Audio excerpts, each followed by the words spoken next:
Salam revival, salam kebangkitan ya. Shalom Bapak Ibu semuanya yang ada di ruangan Zoom, di YouTube channel yang mengikuti ibadah ini, baik yang ada di rumah maupun yang ada di rumah yang sedang berjalan. Ya. Dimanapun Bapak Ibu berada, senang sekali hari ini kita boleh bersama-sama, dan saya percaya di mana Tuhan ditinggikan, Tuhan hadir. Amin. Nah, baik, kita akan baca ayat emas kita untuk bulan Maret 2023 yang diambil dari kitab Matius pasal 17 ayat yang ke-21. Mari kita baca bersama-sama ayat ini dalam terjemahan baru Indonesia dengan suara yang keras, dengan serentak dan serempak dari tempat kita masing-masing. 2, 3. Jenis ini tidak dapat diusir kecuali dengan berdoa dan berpuasa. Bersama saya ucapkan berdoa dan berpuasa. 2, 3. Berdoa dan berpuasa. Lebih keras lagi, 2, 3. Berdoa dan berpuasa. Bagi kita yang sudah mengikuti bersama-sama dengan Gereja BMC, ini adalah hari yang ke-26 di dalam doa dan puasa. Nah, ayat yang kita baca, ada beberapa hal yang tidak bisa diusir pergi, hal-hal yang mengganggu dalam hidup kita, kecuali dengan berdoa dan berpuasa. Ya, ada masalah keluarga, rumah tangga yang begitu membandel. Tetapi ketika berdoa dan disertai dengan puasa, maka saya sudah mendengar banyak kesaksian, mujizat, pemulihan dalam keluarga, rumah tangga itu terjadi. Tema tahun ini adalah revival, kebangkitan. Salah satunya yaitu kebangkitan di dalam keluarga dan rumah tangga kita masing-masing. Ya, ada jenis-jenis masalah, mungkin dalam keuangan, dalam pekerjaan, dalam sakit penyakit, yang bisa mengalami mujizat atau revival dengan ketika kita melakukan doa dan puasa. Nah, sepanjang bulan ini kita sudah mendengarkan khotbah dari Pastor Deborah, juga Pastor Lukas Kusuma, gembala senior kita, dan juga kemudian saudara kita, Harry Yen Lukman. Ini sudah meneguhkan dan menegaskan kepada kita pentingnya untuk kita berdoa dan berpuasa. Bahkan dalam khotbah yang disampaikan oleh Pastor Deborah, dalam kesaksiannya beliau menyampaikan ada temannya atau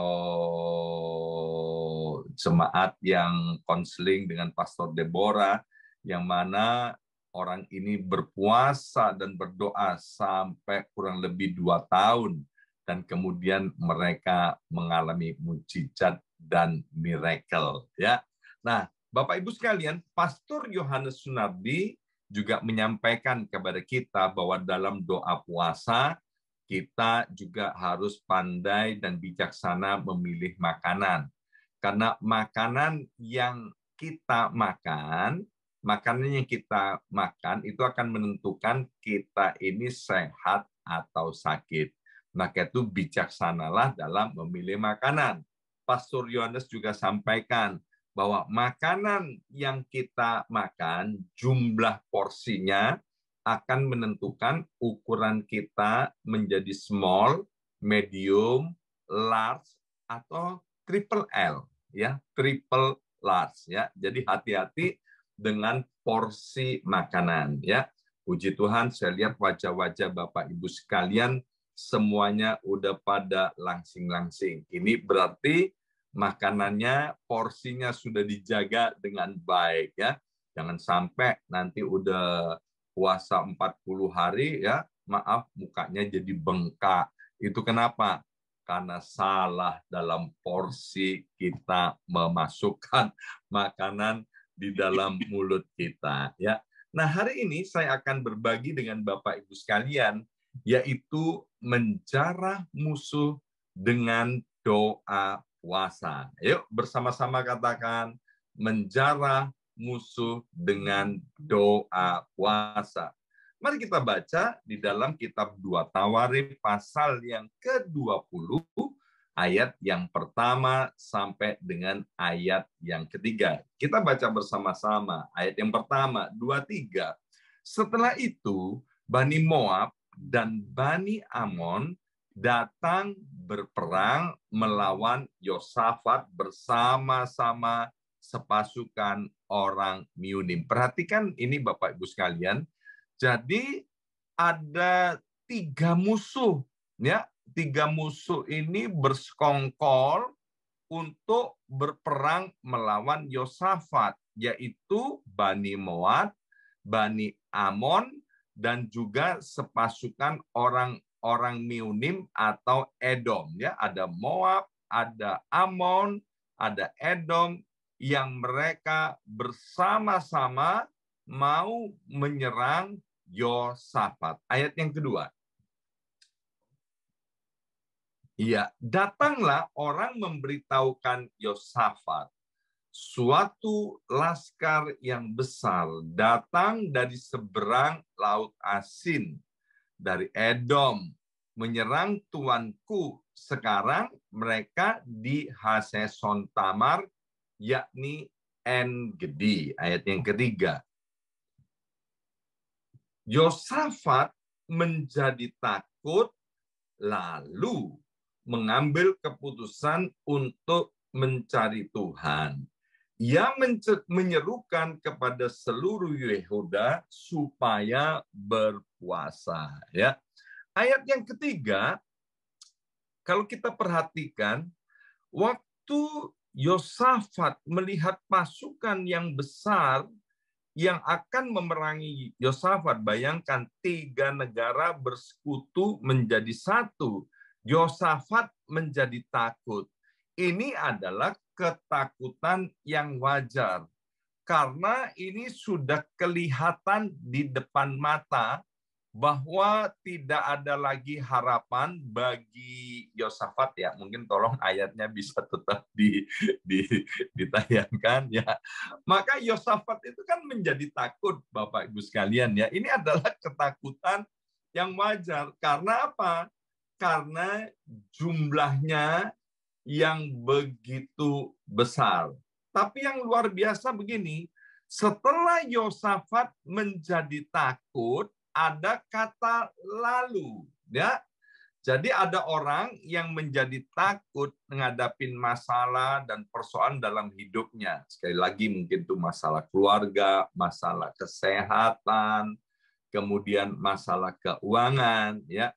Mungkin itu adalah ketakutan-ketakutan yang wajar. Terus lalunya itu apa? Apa yang harus dikerjakan ketika takut? Nah, ini yang luar biasa begini. Lalu Yosafat mengambil keputusan untuk mencari Tuhan. Keputusan untuk mencari Tuhan ini ditentukan oleh seberapa dalamnya pengenalan seseorang akan Tuhan. Yosafat adalah berasal dari keluarga yang cinta Tuhan. Dikatakan bahwa Yosafat sendiri adalah orang yang cinta akan Tuhan. Karena Yosafat cinta akan Tuhan, maka di dalam kesesakan, di dalam ketakutannya, dia mengambil keputusan untuk mencari Tuhan. Minggu lalu, Heri sudah sampaikan tentang kata mencari, ya. Luar biasa, saya sangat diberkati.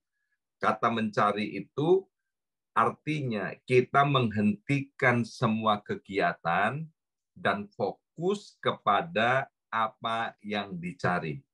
Jadi kalau mencari Tuhan, saya percaya kalau kita fokus menghentikan semua kegiatan dan kemudian kita hanya mengarahkan mata rohani kita kepada Tuhan, kita pasti akan menemukan Tuhan dan pasti berjumpa dengan Tuhan. Ya, ada orang yang kemudian menjadi takut lalu mengambil keputusan untuk mencari apa? Mencari orang kaya, mencari orang pinter katanya, ya kan?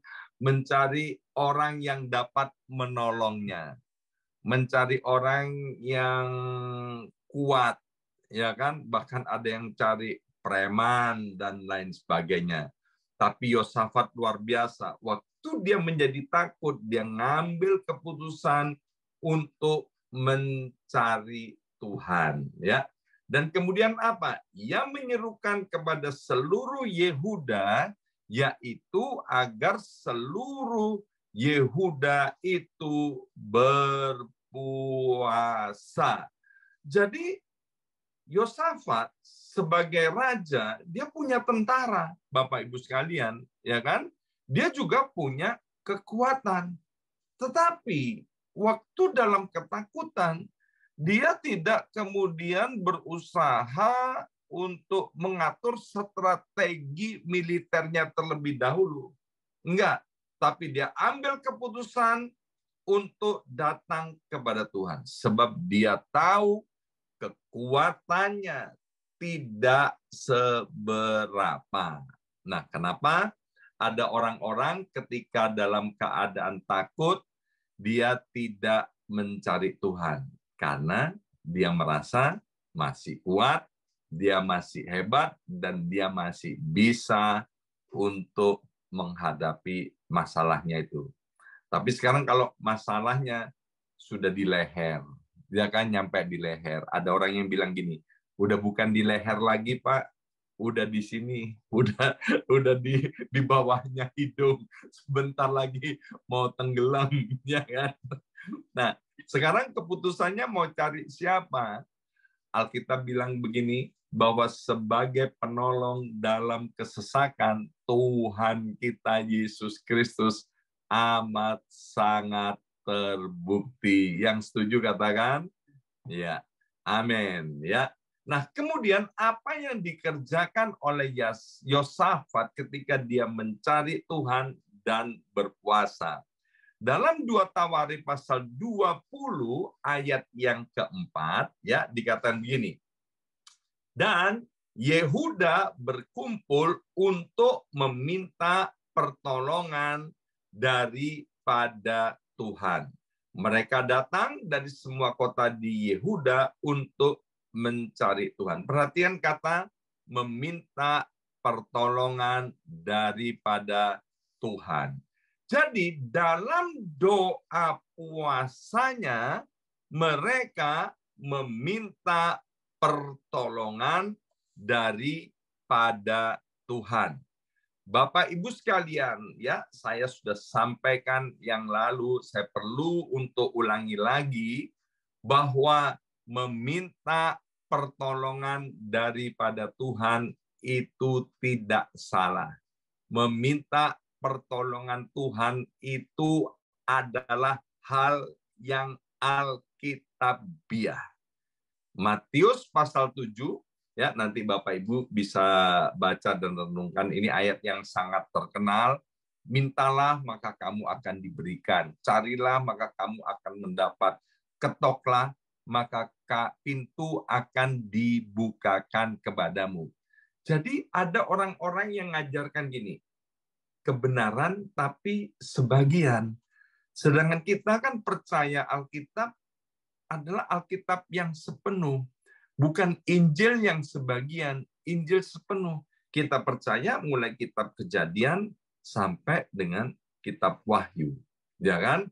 Ada orang bilang gini, jangan minta-minta, kayak anak-anak aja. Kalau anak-anak itu kan selalu minta-minta, ya kan? Itu kelihatannya baik, tapi tidak alkitabiah, Bapak Ibu sekalian.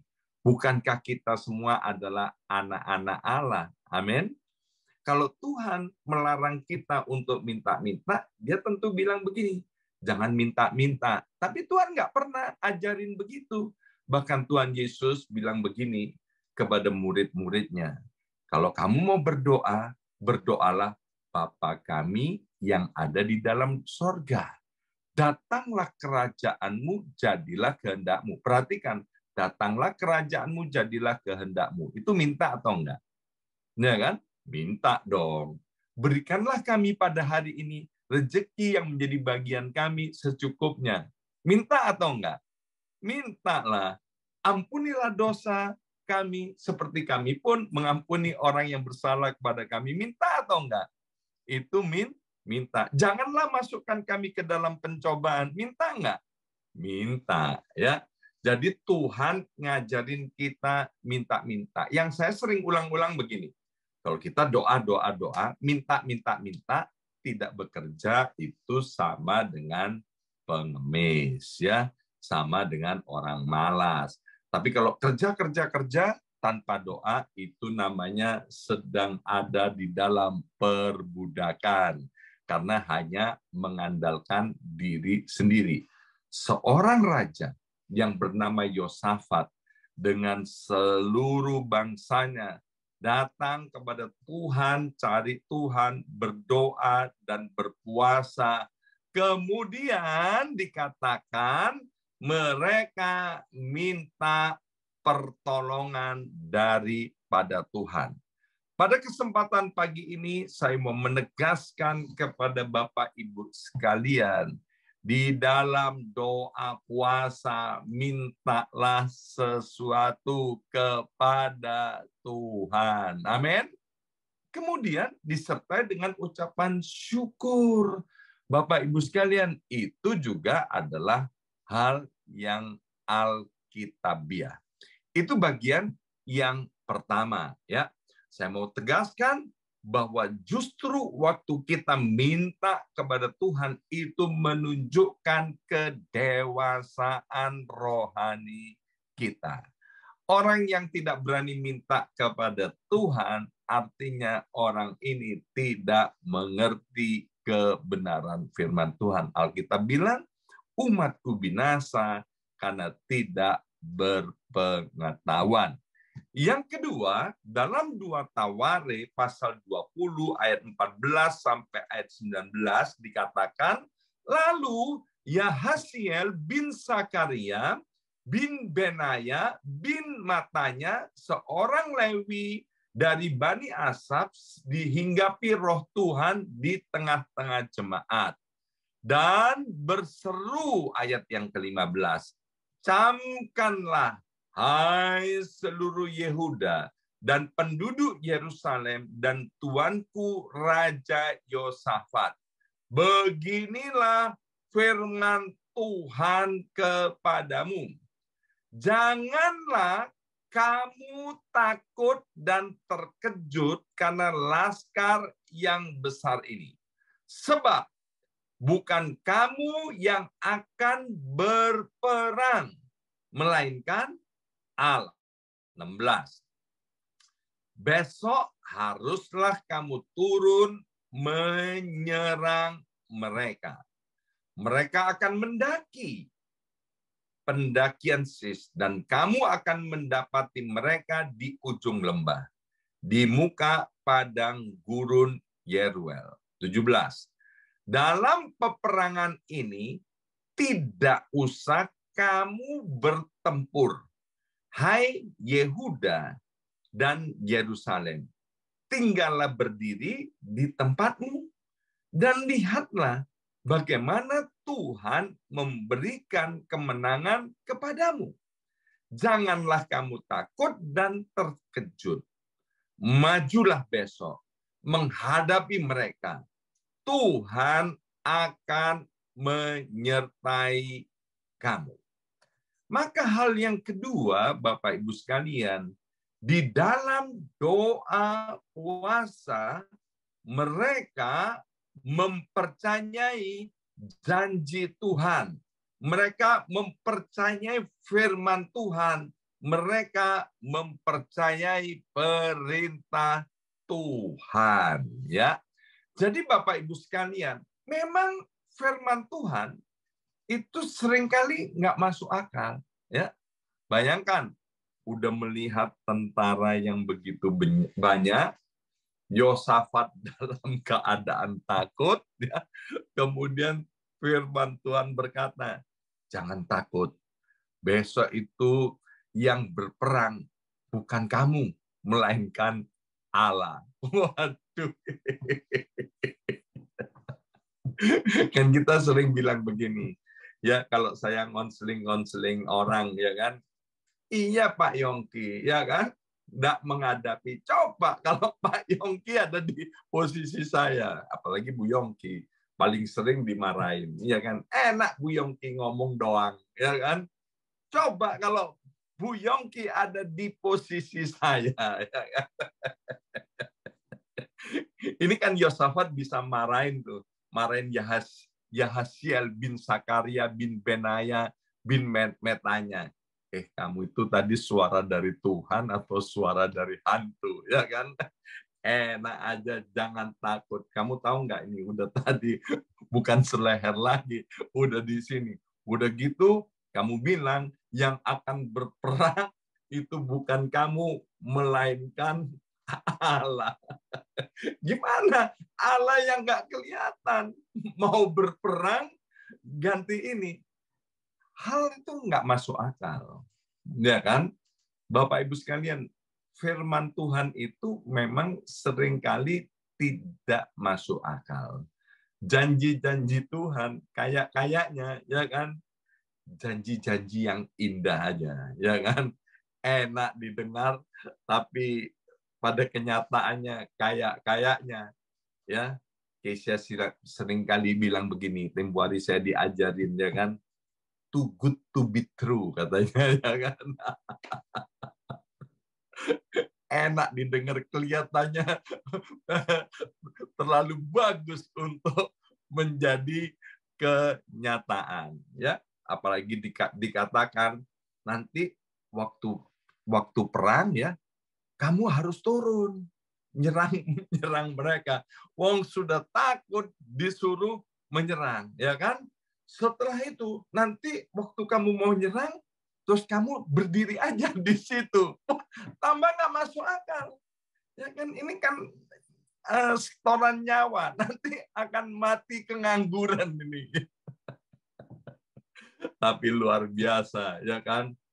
Yosafat, dia mempercayai apa yang dikatakan oleh Yahasiel itu, ya kan? Karena dia melihat, wah, ini meskipun bukan pendeta top, ya kan, bukan nabi besar, tapi dia ini sedang dipenuhi Roh Allah, dan kemudian dia mempercayai, ya kan. Yosafat tidak bilang begini, coba cari nabi lain, diuji dulu, ya kan. Jangan-jangan itu Yahasiel, itu komplotannya apa tadi, Bani Amon, Edom, ya kan? Jangan-jangan dia disusupkan itu.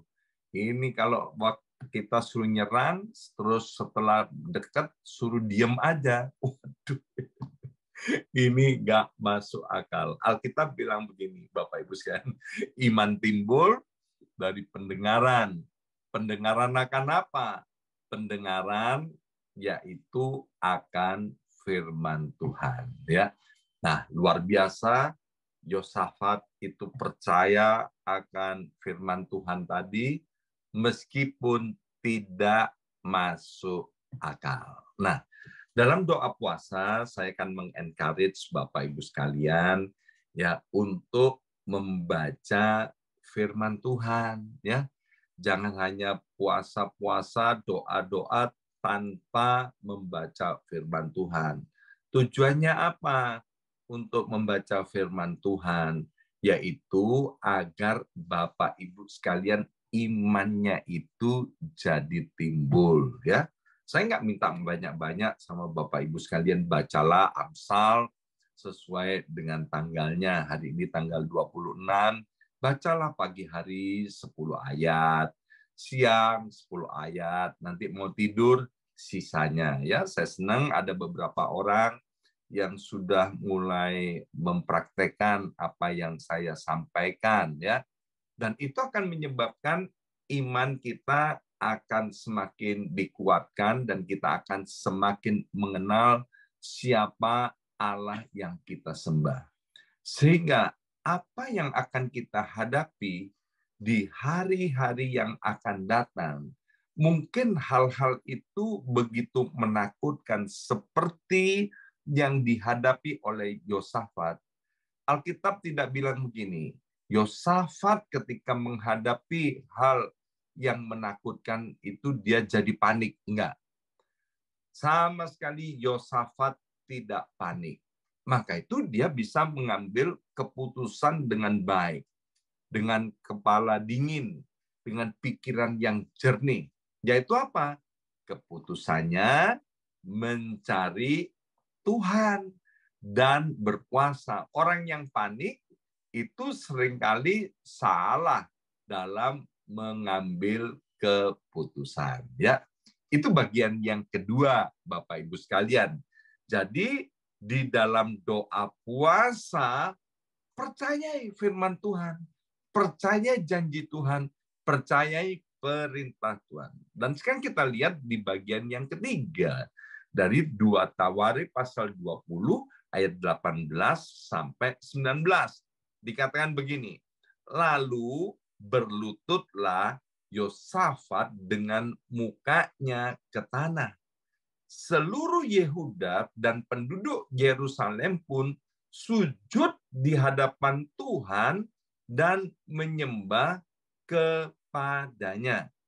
Kemudian orang Lewi dari Bani Kehat dan Bani Korah bangkit berdiri untuk menyanyikan puji-pujian bagi Tuhan Allah Israel dengan suara yang nyaring.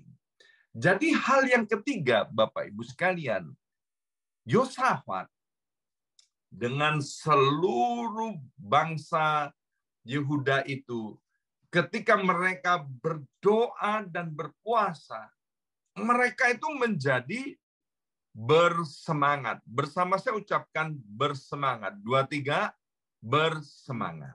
Ya. Dalam kitab Amsal beberapa kali disebutkan tentang kata semangat. Orang yang semangat katanya dapat menanggung penderitaannya. Orang yang tidak semangat itu akan mengeringkan tulang. Maka itu Bapak Ibu sekalian, ketika kita menghadapi ketakutan, bahkan ketika ada intimidasi dalam hidup kita, bahkan seolah-olah kita itu tidak bisa melihat jalan keluar. Please, Bapak Ibu sekalian, jaga semangat kita. Ya, sebab maaf Bapak Ibu sekalian, kita lihat kenapa ada orang-orang bunuh diri.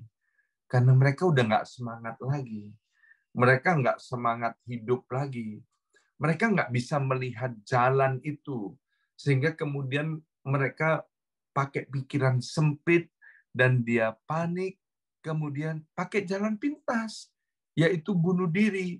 Bapak Ibu sekalian, percayalah ketika kita tidak bisa melihat jalan, ke depan nggak ada jalan, di belakang nggak ada jalan, ke kiri kita nggak ada jalan, ke kanan kita nggak ada jalan. Percayalah masih ada jalan. Dan jalan itu adalah Yesus Kristus Tuhan.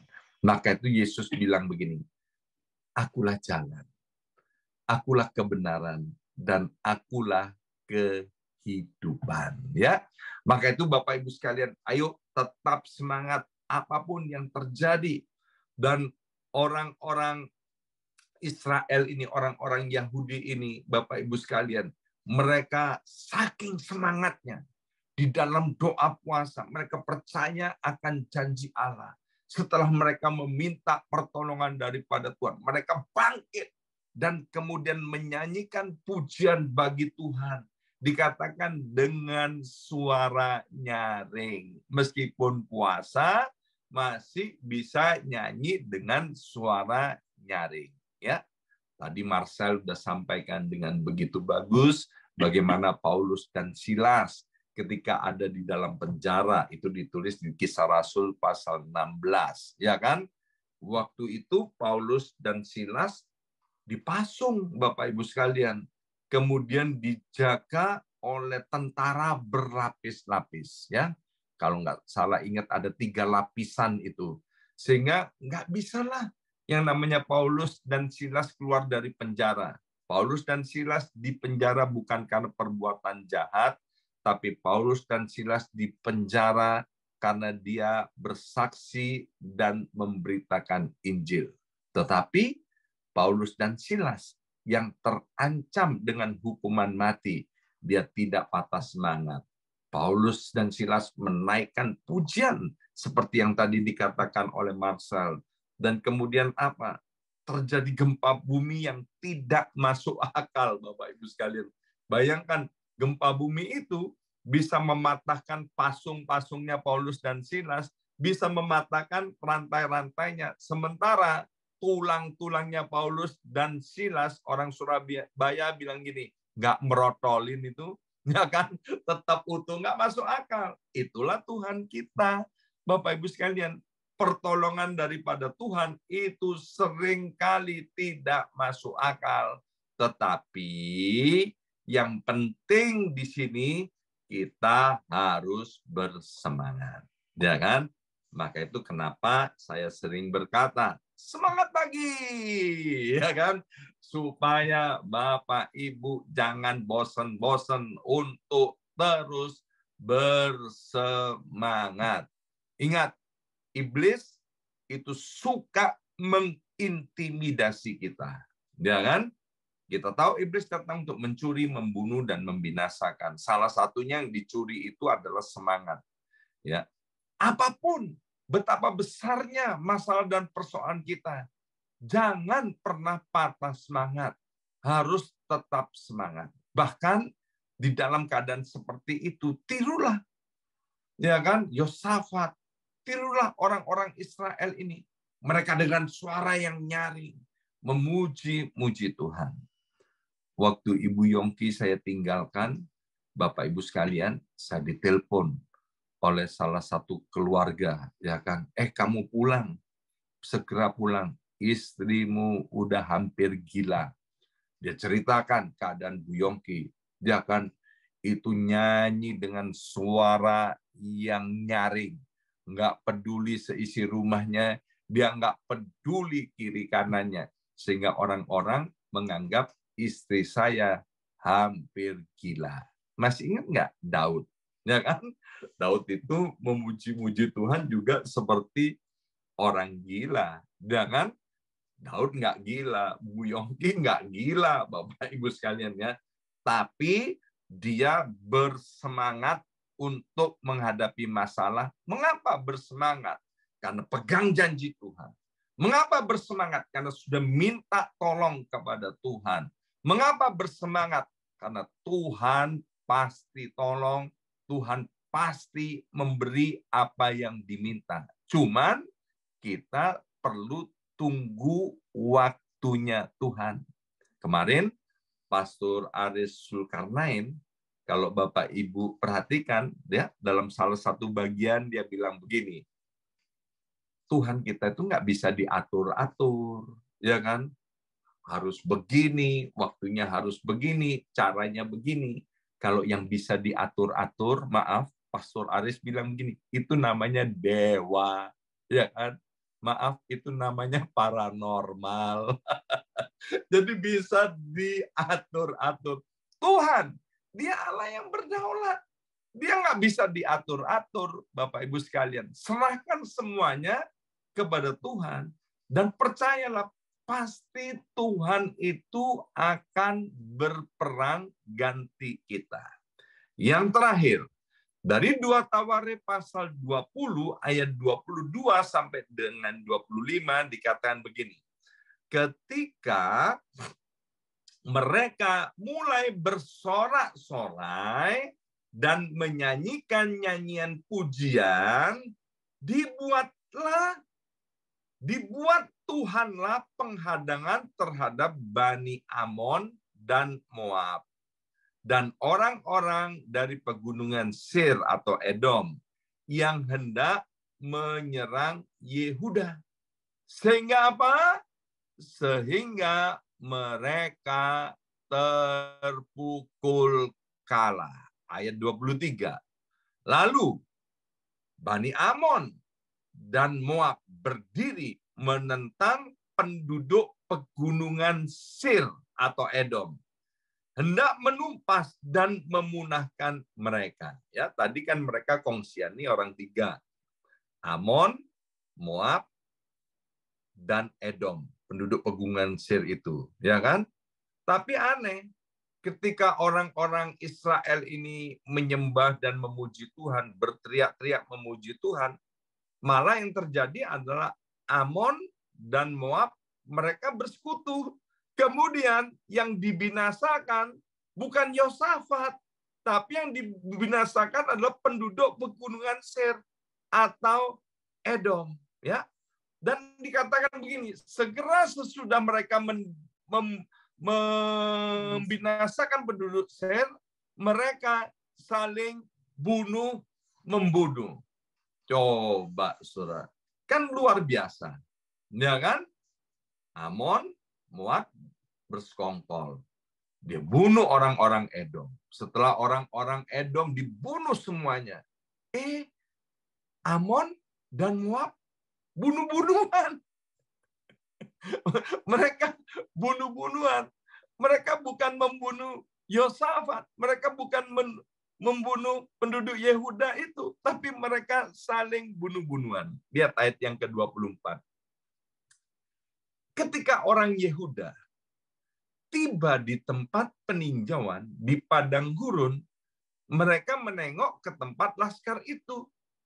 Tampaklah semua, bersama saya ucapkan semua, 2, 3, semua telah menjadi bangkai, berhantaran di tanah, tidak ada yang terluput. Ya, jadi semuanya.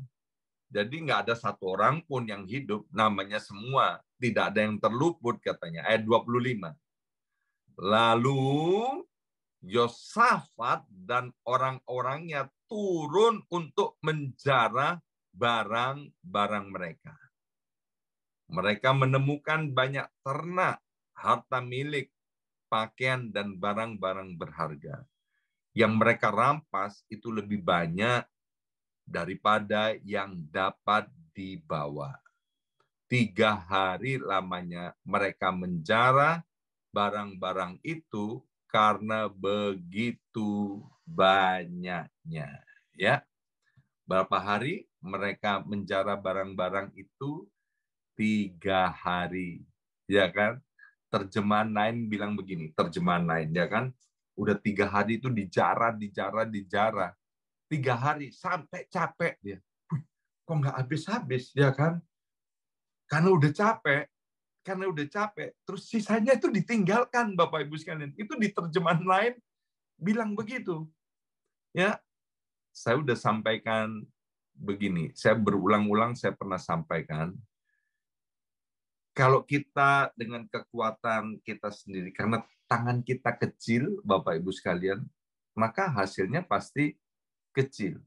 Dunia bilang gini, banting tulang, peras keringat. Ya, karena tangannya kecil ya dapatnya cuma segini. Lebih enak mana? Ya kan? Kita banting tulang, peras keringat dapat segini. Atau kita bekerja, ya bekerja, harus bekerja. Tapi ngitung berkatnya sampai keringetan. Ya, ngitung berkatnya. Udah 3 hari dihitung berkatnya, nggak selesai-selesai, sampai keringetan. Ya kan? Masih banyak lagi berkatnya. Ya tentu kalau kita bijaksana, kita mau pilih yang kedua. Dan itu karena apa?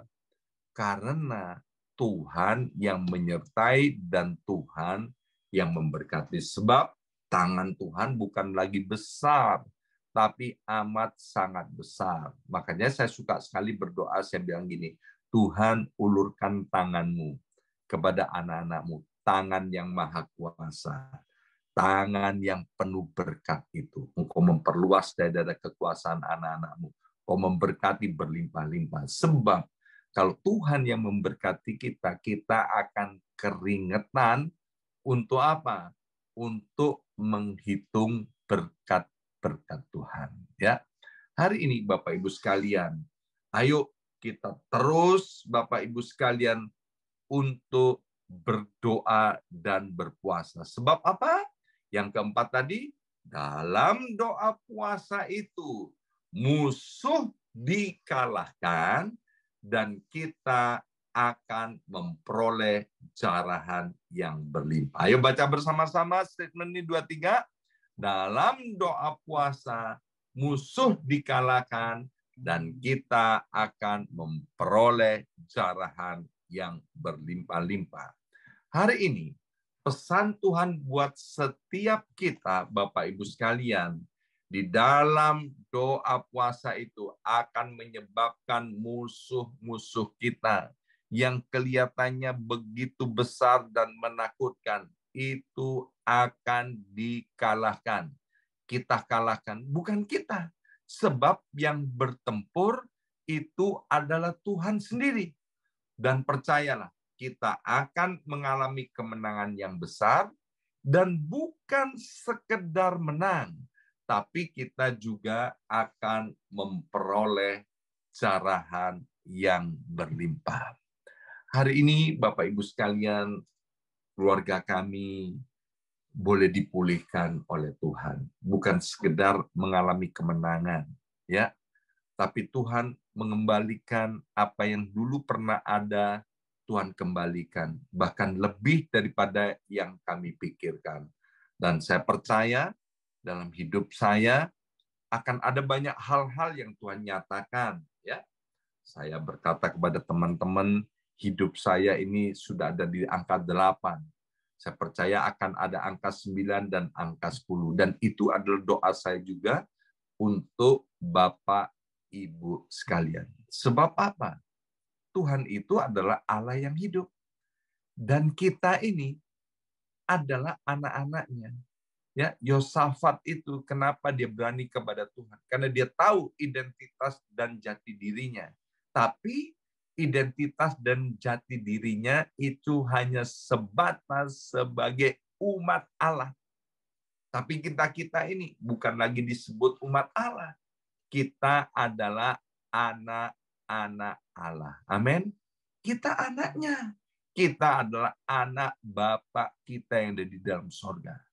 Kalau maaf Bapak Ibu sekalian, kita ini, Bapak dunia, orang tua dunia ini, tahu berbuat yang baik, kita kepingin yang terbaik, yang baik untuk anak-anak kita. Lebih-lebih Bapak kita yang ada di dalam sorga. Maka itu tahun 2023 ini, kita pasti mengalami yang namanya revival. Dan bukan biasa-biasa, tapi kita pasti akan memperoleh jarahan yang berlimpah. Mengalami revival yang besar-besaran. Bukan sekedar revival yang biasa-biasa, tapi revival yang disertai dengan jarahan yang berlimpah. Amin. Mari kita berdoa. Materaikan setiap benih kebenaran firman Tuhan ini, ya Abba, ya Bapa. Allah Roh Kudus, Engkau menolong kami, agar kami tetap percaya kepada Engkau, dan mengandalkan Engkau di segala aspek kehidupan kami.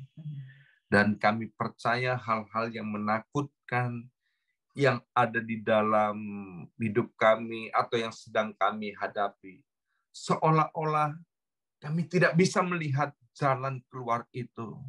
Tapi kami mau tetap percaya akan janji dan firman-Mu. Bahwa kami ini adalah biji mata-Mu. Kami ini adalah anak-Mu. Kami ini adalah kesayangan-Mu. Kami tahu Tuhan, tangan kami kecil. Kami tahu Tuhan, kekuatan kami tidak seberapa. Kami nggak bisa ngadapin masalah ini. Tapi ketika Engkau turun tangan, Engkau campur tangan, kami akan diam saja. Engkau yang berperang, ganti kami. Dan kami akan melihat masalah dan persoalan yang kami hadapi. Engkau yang membuat semuanya terkalahkan. Kami mengalami kemenangan. Bahkan kami anak-anak-Mu mengalami jarahan yang berlimpah-limpah. Kami tahu janji-Mu ini too good to be true. Tapi kami percaya itu pasti terjadi. Karena Engkau bukan manusia. Engkau bukan pembohong. Engkau bukan penipu. Engkau bukan pendusta. Tapi Engkau sungguh Tuhan Allah kami yang maha baik. Yang mencintai dan mengasihi kami. Berkati keluarga anak-anak-Mu. Berkati ekonomi keuangan anak-anak-Mu. Juga berkati Tuhan kesehatannya. Yang berkati Tuhan kerohanian daripada setiap umat-Mu. Bahkan karakter daripada setiap kami dipulihkan.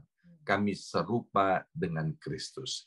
Terima kasih Bapak, juga berkati setiap anak-anak-Mu yang sudah melayani dan mempersembahkan ibadah secara virtual ini. Kami tahu apa yang dikerjakan tidak sia-sia dan berkati juga ibadah sore nanti, ibadah sekolah minggu, maupun ibadah raya. Mari angkat kedua belah tangan kita, arahkan wajah kita surga dan terima dengan iman berkat dari Allah Bapa di surga, Allah yang mencintai dan mengasihi kita melalui anaknya yang tunggal, Yesus Kristus, dan persekutuan yang manis dengan Roh Kudus-Nya memberkati, menyertai, dan melindungi kita sampai selama-lamanya. Yang percaya terima berkat ini dengan iman, dan dalam nama Yesus katakan amin 3 kali. Amin, amin, amin.